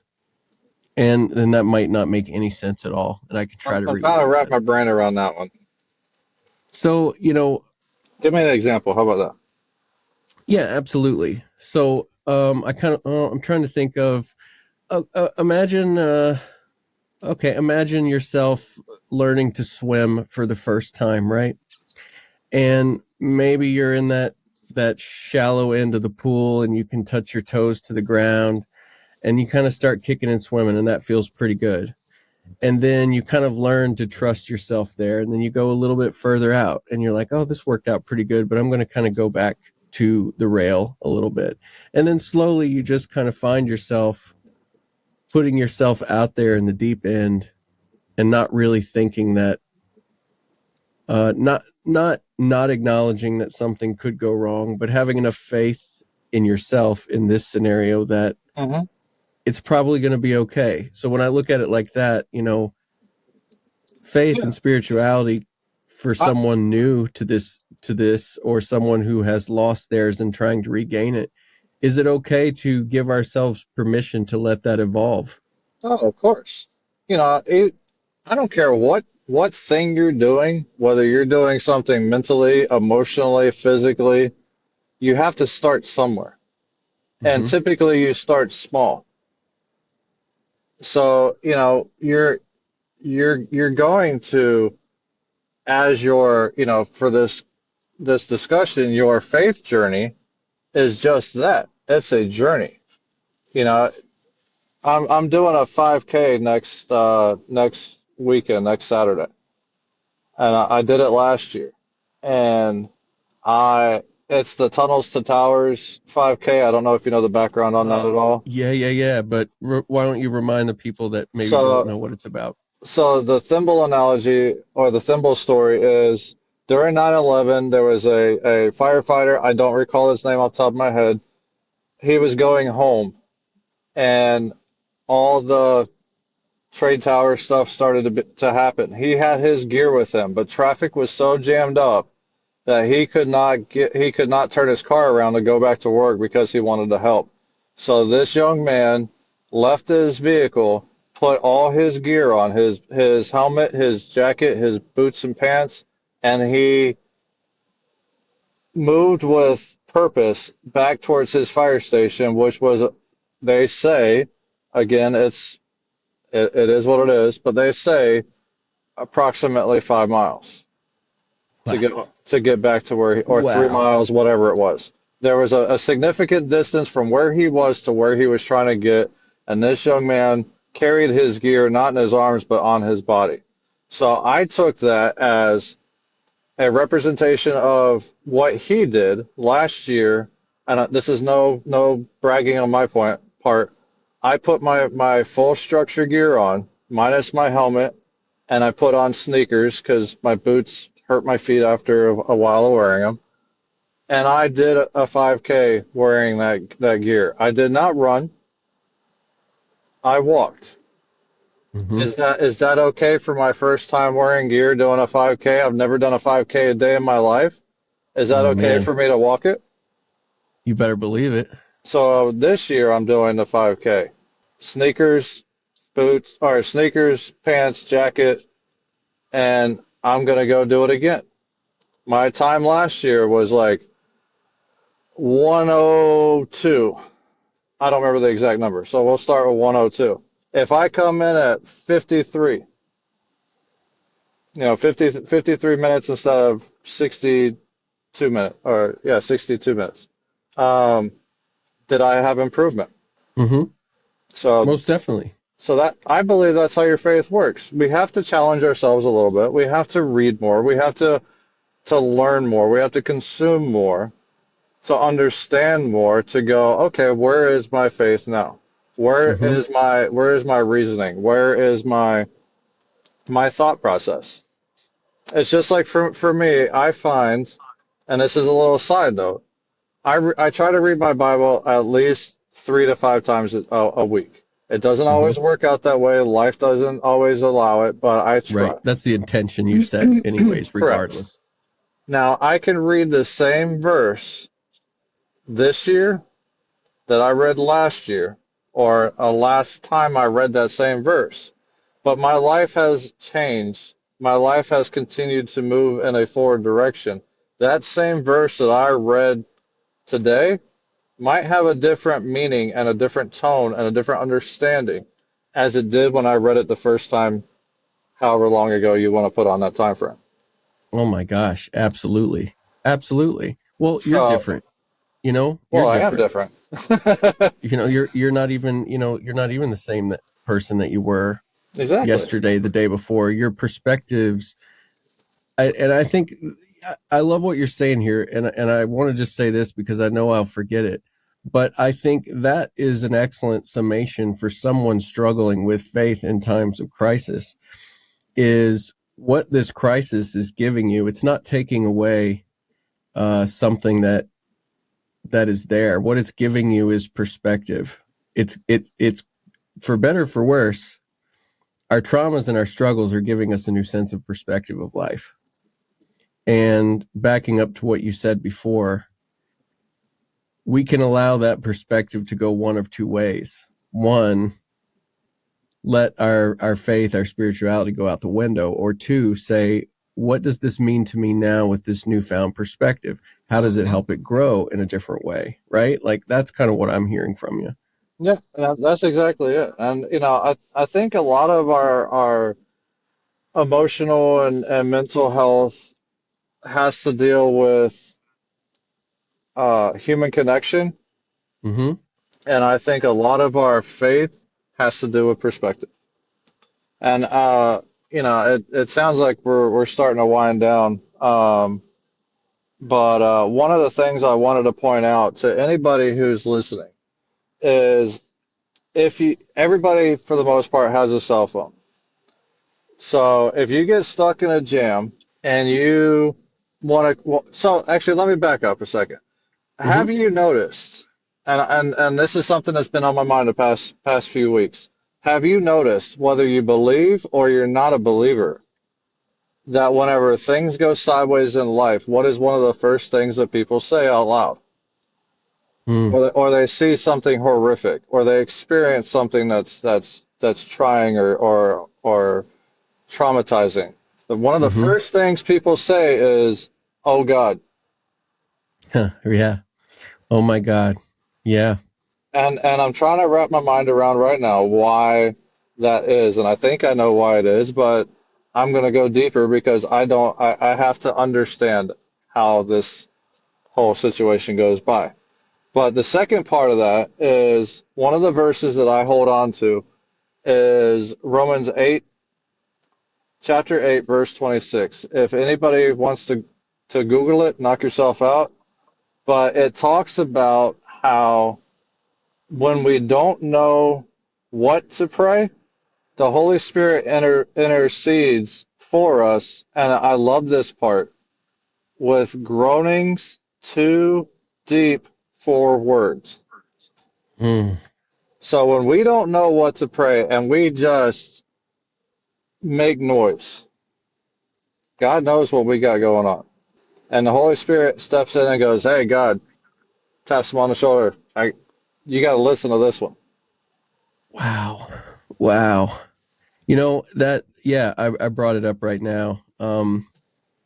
I don't know what version this is. This is just what came up in Google. But yeah, it's the Spirit too comes to the aid of our weakness, for we do not know how to pray as we ought, but the Spirit itself intercedes with inexpressible groanings. In other words, I don't have to be it doesn't this does not have to make sense to me. Nope, I don't have to be able to formulate and articulate things into perfection. I just have to choose to dine at the table and allow me to be fed. that's it. Absolutely. Absolutely. So when you're stuck in that spot and it's okay to be angry with God. It's okay to doubt God. It's okay. We've all been in positions where we don't know what to do, how to do it, or even why we're doing it. But when we Mm-hmm. pray and we are angry, so this is not a shameless plug, but I talk about, I actually just finished the last chapter to my book yesterday. Oh, And, fantastic. and No, one, plug away too. We'll get to that, but finish and, what you were saying. Well, we and definitely want to plug this. one of the things I talk about in there is there was times in my life and in my career when I did not have the words to express the way I felt, whether that was anger, whether that was fear, whether that was shame, whatever the case may be.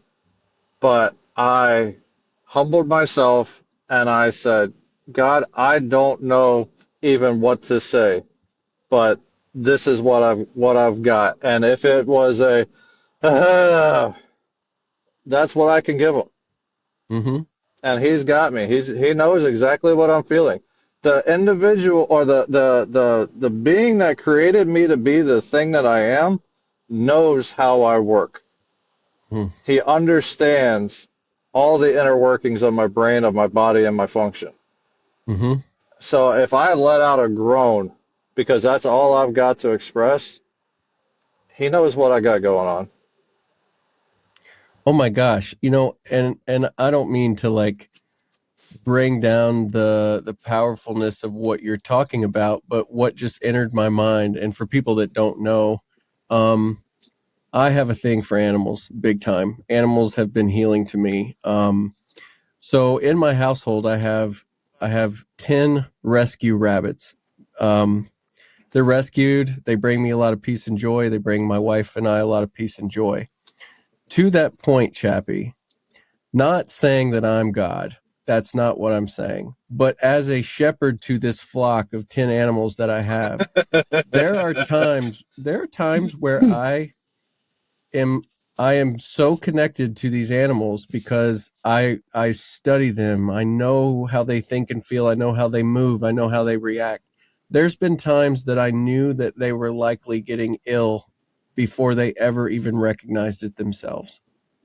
And if that can happen from a worldly human animal interaction, then how dare we doubt that it is not even a more powerful version of that from something much higher and greater than us as it Mhm. relates to us.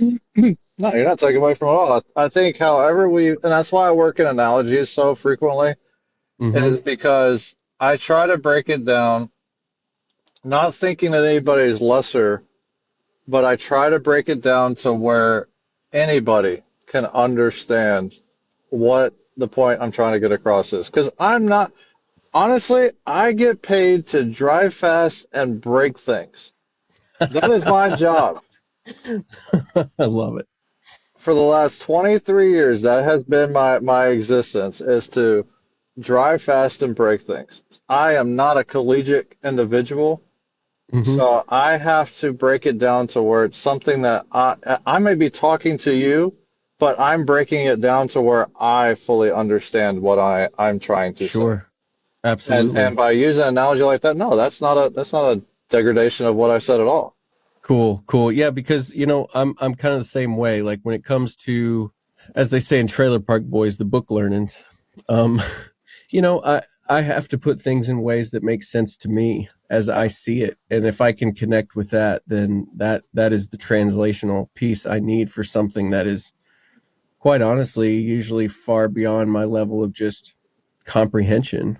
Um, and I think for people who are trying to cultivate faith and spirituality, and in a video I posted a while back, is, and I think I remember you commented on it and you agreed with it, but I said, I feel like at times approaching our sense of faith and spirituality, we need to approach it childlike, right? Approach it childlike, because as adults, we are looking for this big answer. We're looking for these big Mount Everest movements of things that give us evidence of something. But children don't really operate like that for understanding.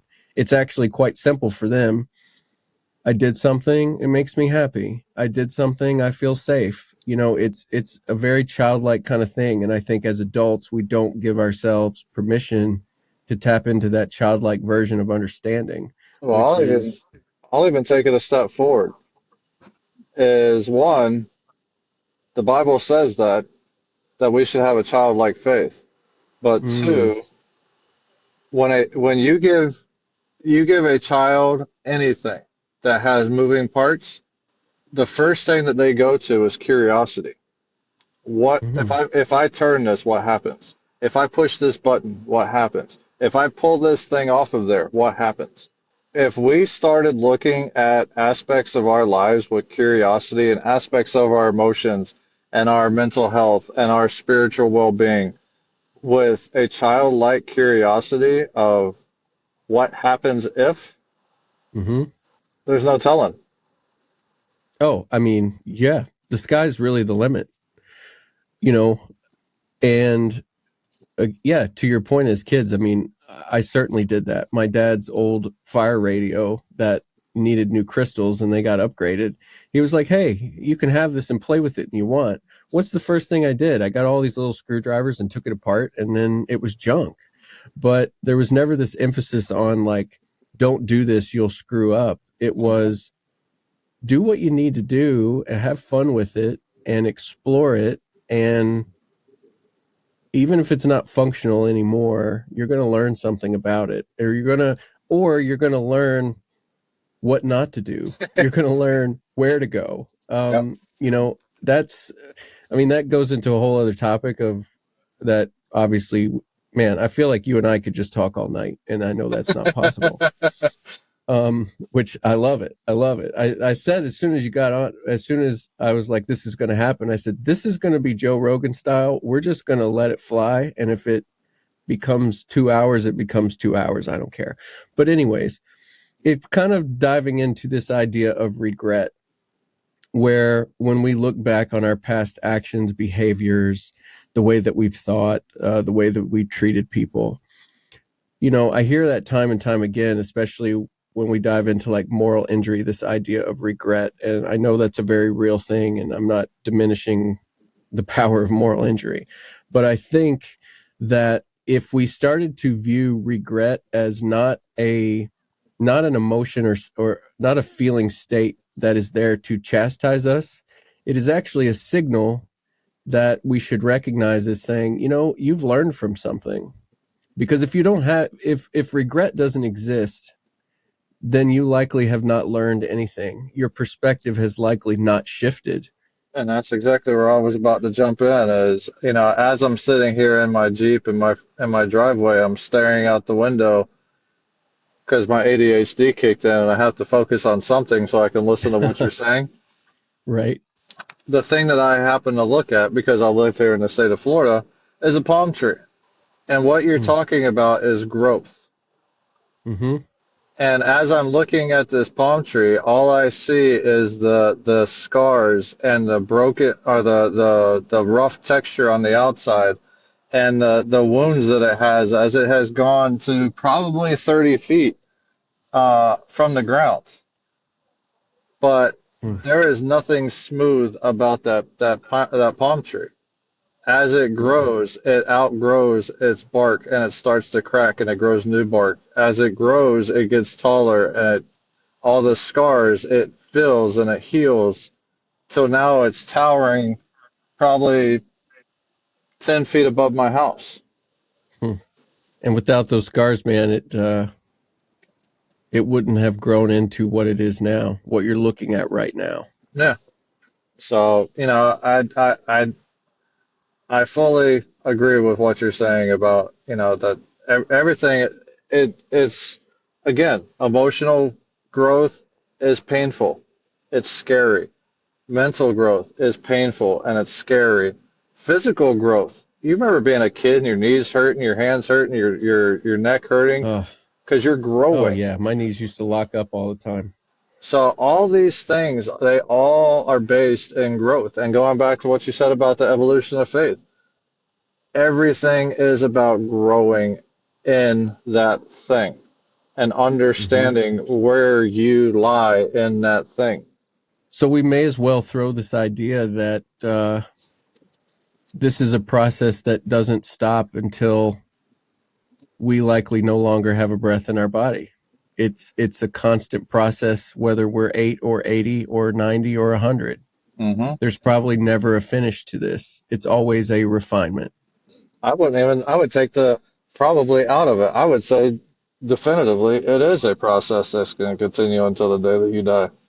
Mm-hmm. Absolutely. A process that's going to happen with scars along the way, and the permission to give yourself that says, I can accept that that's okay. This is not supposed to be perfection. This is not supposed to be this clear paved path. It's okay that we go off that path sometimes, but it's more important that we figure out how to stay back on it again, how to get back on it again. And that's going to be different for everybody, but Hmm. Dude, my absolutely. whole journey in life, whether that's faith or mental health or emotional health, you know, has been a lot of, man, I shouldn't have done that. This is what happened. That hurt. I don't want to do that again. Right. But I've learned and I've grown and like I'm sure if you interview me in 5 years, our interview may be completely different. My perspective, going back to the key word of the day, I feel like we need like lights and cheering like Sesame Street. We said the word of the day, but going back, my perspective might have changed. Yeah, most definitely. And to your point about that, um, I actually look forward to that because I look forward to that in a way because it's like I think 10 years down the road, God willing, Chappy's still chapping and Tyler's still doing his thing, and we do this again, which obviously we're not going to wait 10 years or down the road, but I hope not. no, but way off into the future, I have the faith that it's going to be cool to look back on all of this knowledge and conversations we're having right now. And I hope that I'm able to look back on myself and be like, wow, bro, you were such a baby in this. Look what Hmm. you know now, like that's a gift. That's not something to look back on and be like, oh my gosh, you should be so shameful of that. No, that's a gift to be like, oh, check out that growth, boy. Keep it up, man. Yeah, yeah, that's exactly it. You know, and Absolutely. I don't know why, and I'm a firm believer in gut feelings. It's a fun thing called intuition. Mm-hmm. It's a skill that you have to hone. But Mm-hmm. something is telling me that I need to express this thought. But there's no but. It's a straightforward. I do not have any theological background whatsoever except for what I've read in the Mm-hmm. book, in the Bible itself, and the conversations. And I know that's weird for some people to think, but the conversations I've had with Jesus or God or however you want to put it. I reflect back on those 12 dudes that Jesus hung out with. There was only one that had any sort of theological background, and Jesus constantly corrected him. So if you are going out and chaplaincy is what you feel called, and I put a strong stamp on you feel called to do, not a feeling of I probably should do this. Like there is a burning inside your chest saying, this is my purpose. You don't have to be a theologian to begin. Now, I'm not saying later on down the road, as we grow, that that's not something you may need to invest in. Mm-hmm. But I am saying if you feel called to go down this road of chaplaincy, do not let people get in your way because you don't have the quote unquote education. If you have an understanding of what the Bible says to do and not to do, Mm-hmm. that's a starting place. Oh, yeah, absolutely. Well, and you said don't let other people get in your way. Don't let yourself get in your way. That too. You were called. It's not your job to criticize whether that you feel like that calling was intentional or an accident. You were called. It's done. Answer it. Figure it out.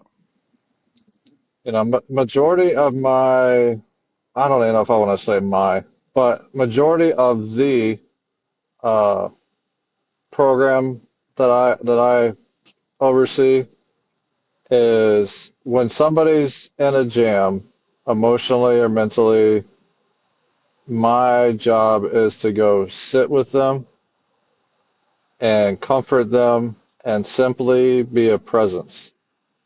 I don't have all the right answers. I get a lot of messages. I actually got one yesterday. What do I say for this? What do I say for that? Homie, there's no playbook that I know.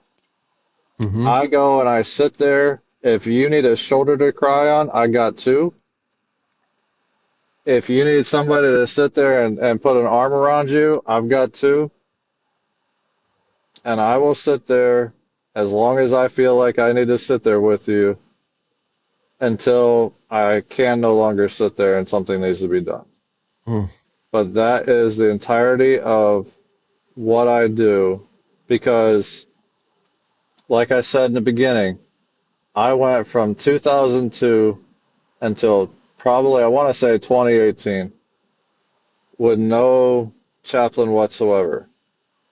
And again, shameless plug on my book, all the things I went through in my life were all a part of my growth as a person, but there was no interaction by a fire department chaplain during any of those tough times.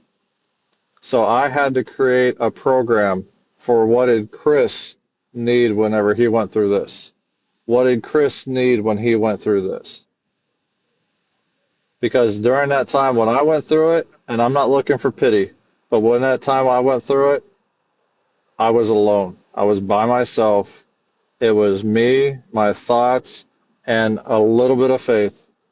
And at the end of that, I came out hopefully stronger mentally and emotionally.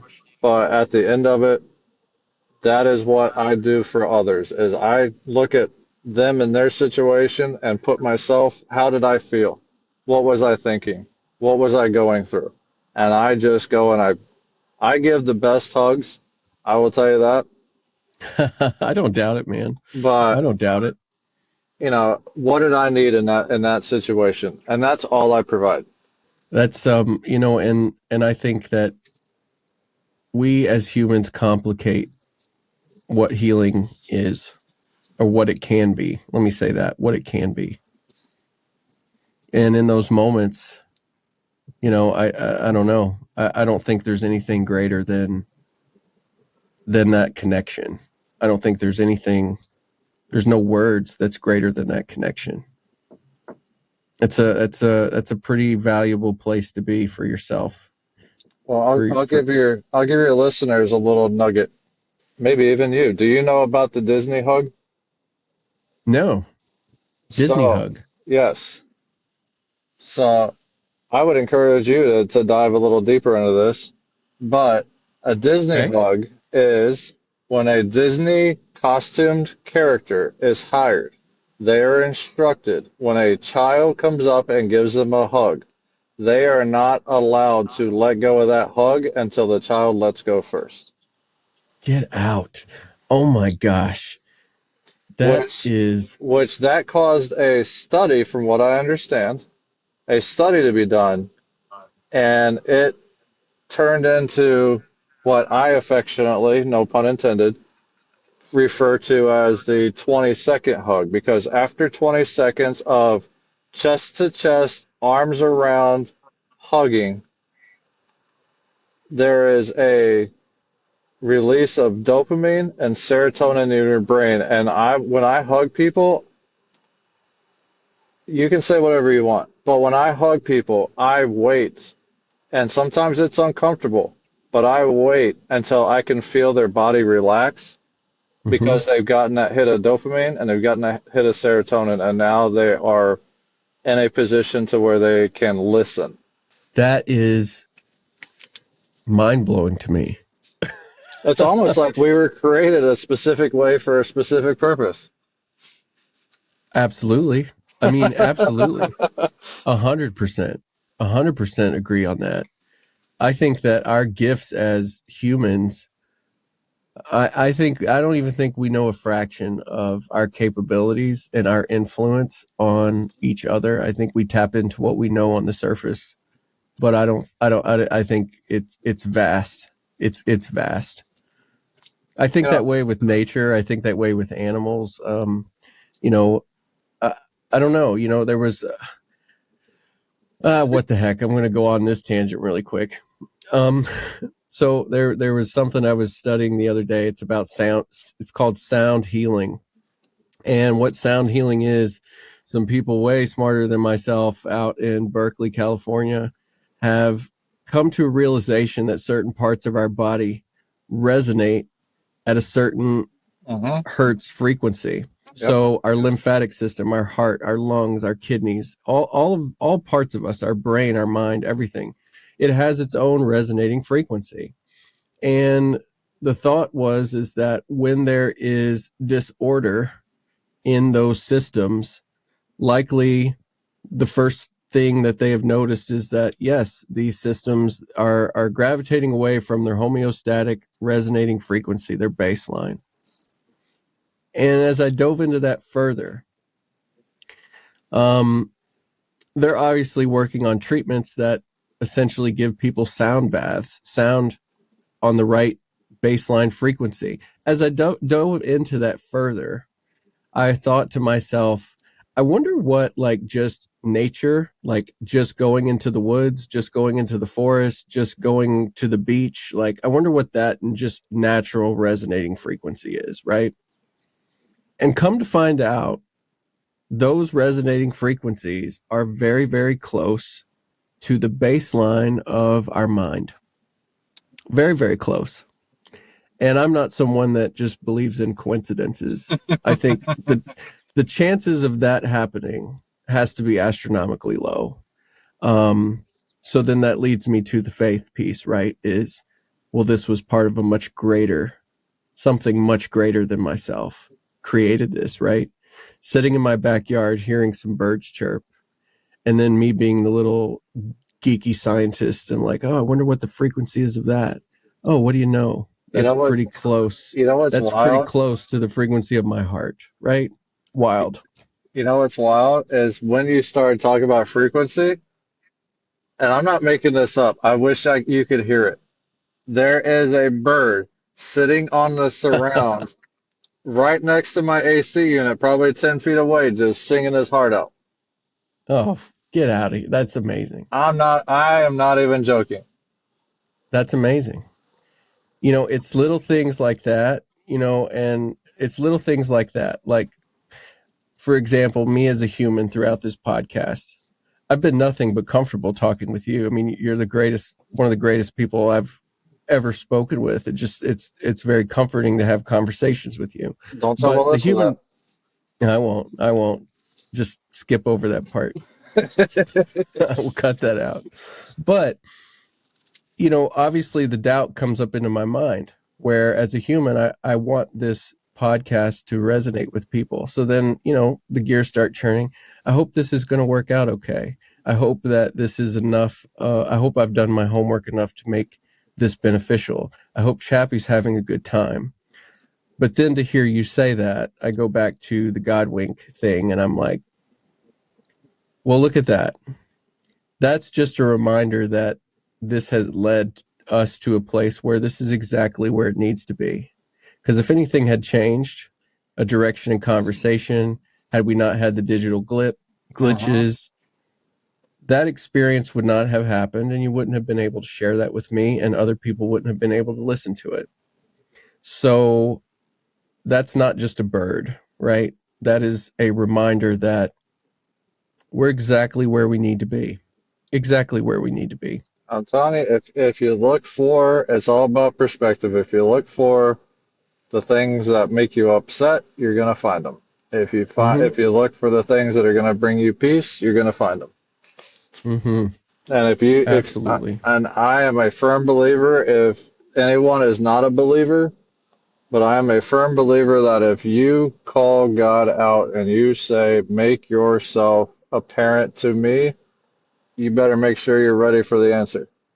Yeah, totally right. Uh, be careful what you ask for. If you ask for Uh-huh. clarity, you're probably going to get it, but it's probably not going to be in the way that you want it. Well, Chappie, I'm going to say, you know what? We're only growing this from here, and I can tell you right now, this is not going to be the last time we're ever going to have a conversation. I think that this is something I definitely see on my end wanting to do often and doing often with you. But for people that don't know Chappie, Chappie has a very good presence on social media, TikTok, Instagram, Facebook, I believe. But Yes, Chappie, sir. where can people find you and find more of you? And tell us a little bit about that, and also tell us about this book. And I don't want this to be a shameless plug. Like you told me you told me what's coming down the pipe in the past, but like, no, man, this is good stuff. Like, share it for sure. What's happening with all this? Where can people find you? All right. So yeah, like you said, I'm on Facebook, I'm on Instagram, I'm on TikTok. All you gotta do is look up chats with Chappy, Chappy. I recently got on Substack, which I don't know if you guys are familiar with that. My Okay. oldest son instructed me I needed to be there, but it is a written forum. It's kind of like you can post articles. And so what I do is I write a monthly newsletter to my firefighters. Uh, Mm-hmm.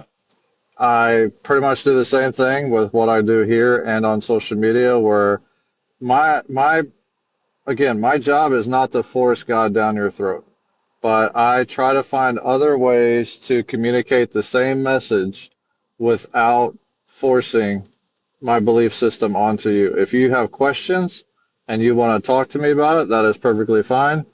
But so I write newsletters and I post them there because there's some people that used to work for my agency that no longer work for them, and they were asking if I could email them the newsletters that I write. And so I started posting them there, and I sent them the link so they can get them. So they're there the first and the 15th of every month. Um, I have a website. I don't know enough about websites, so it's not the best that it could be.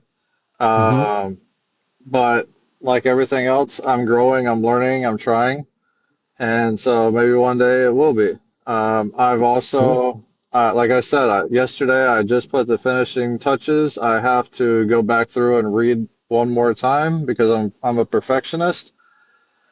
But I have pretty much completed my book, and it Ooh, man. may or may not be when it gets finalized. But the current title is Firehouse Theology, and what I do is I look at correlations between what we see in the fire service and God.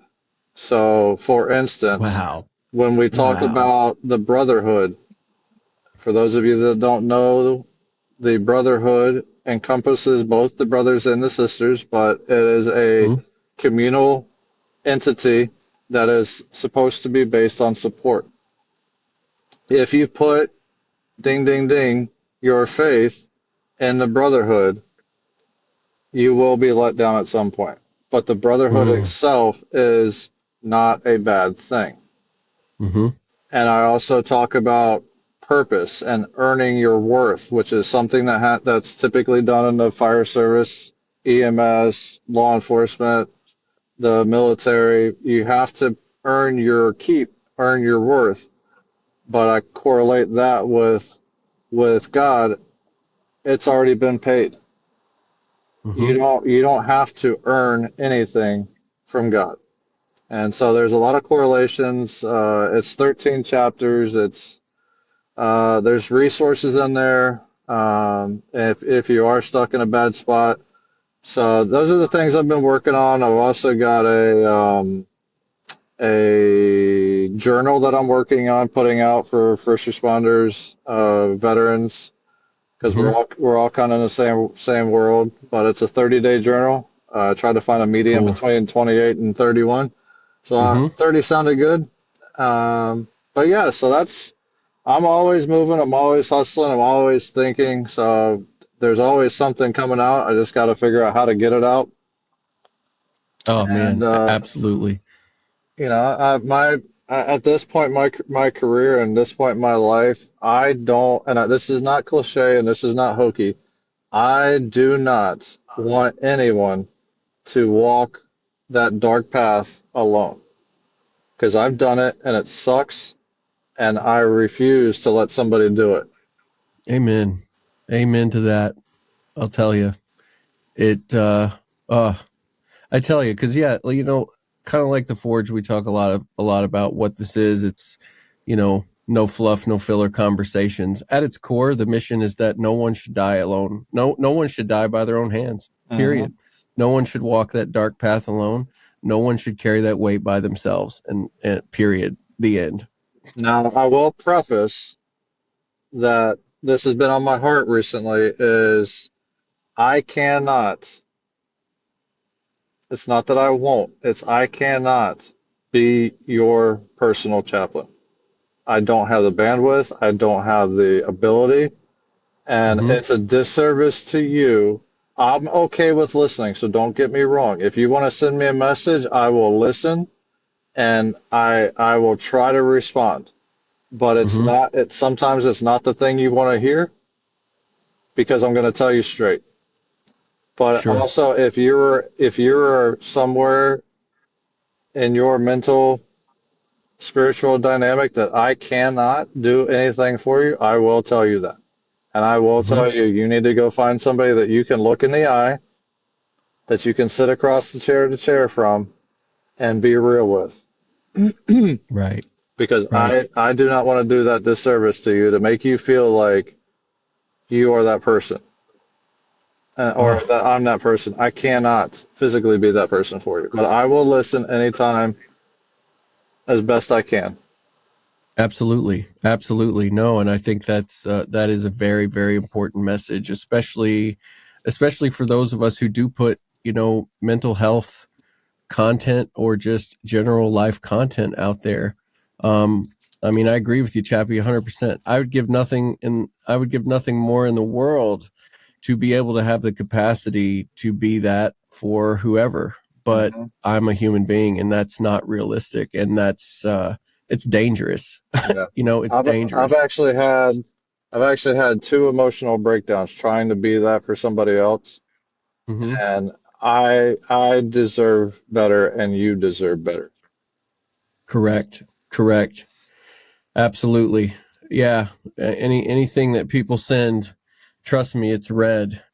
Um, and if it's something that kind of scares me a little bit for you, you will definitely get a very thoughtful copy and paste of resources that's appropriate to you.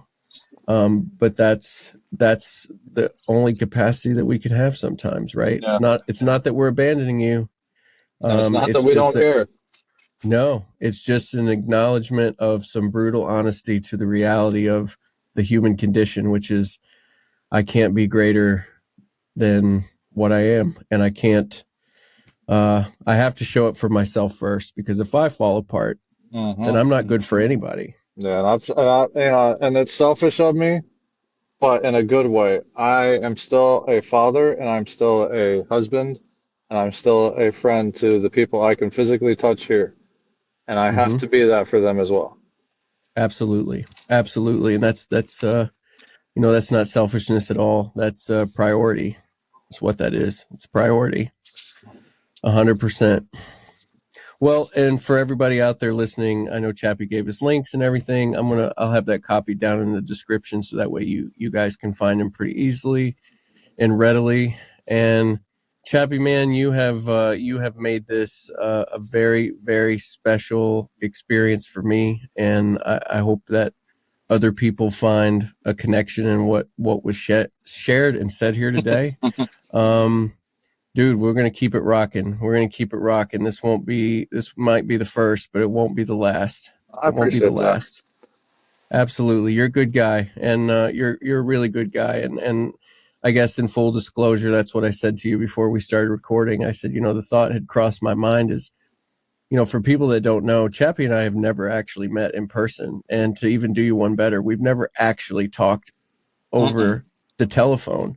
We have conversed a lot, um, but we've never done that. And so the thought crossed my mind. And I was like, man, maybe we should like talk first.